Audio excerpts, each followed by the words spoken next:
Hello, I'm John Peters at Hill Planning. We recently secured a full planning permission win for a homeowner in North Yorkshire after their initial application for a dormer and roof extension was refused by North Yorkshire Council.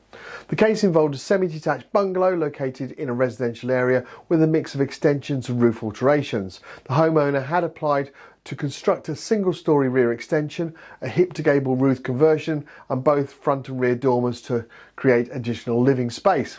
However, the 3rd of February, North Yorkshire Council refused the application. Their reasons focused on the front box dormer and the gable conversion. The council argued that the dormer would appear overly dominant on the roof slope, negatively affecting the character of the home and its surroundings. They also claimed that the proposal would unbalance a pair of semi-detached bungalows, harming the symmetry of the streetscape. Following the refusal, the client booked a free, no-obligation consultation with one of our appeal specialists, assessment officers. And during the consultation, we carefully reviewed the case, confirming that the reasons for refusal could be challenged at appeal. We then produced a fully detailed written proposal outlining a bespoke appeal strategy. Confident in the approach, the client instructed us to proceed and the appeal was submitted to the Planning Inspectorate.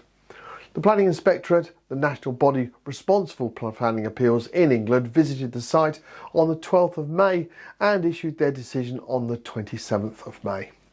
In their report, the inspector considered the main issue to be the effect of the proposed development on the character and appearance of both the property and the surrounding area. The inspector acknowledged that the proposed changes would unbalance the symmetry of the semi-detached pair. However, they pointed out that many of the properties in the area had already undergone alterations, including similar dormer extensions and hip-to-gable conversions. The inspector noted that there was a clear lack of architectural uniformity in the area and that front dormers were common features with varying designs and scales. They found that while the dormer was recently relatively large, it would not appear out of place given the existing street character. The appeal site was part of a varied and visual mixed environment and the proposed development would not be incongruous. The inspector also highlighted that the council had raised no concerns about the rear extension to the rear dormer and agreed that these elements were acceptable. Ultimately, the inspector concluded that the proposal would not harm the character of the appearance of the host property or the wider area. They found that the development complied with policies which require high quality design that reflects the identity and context of its surroundings.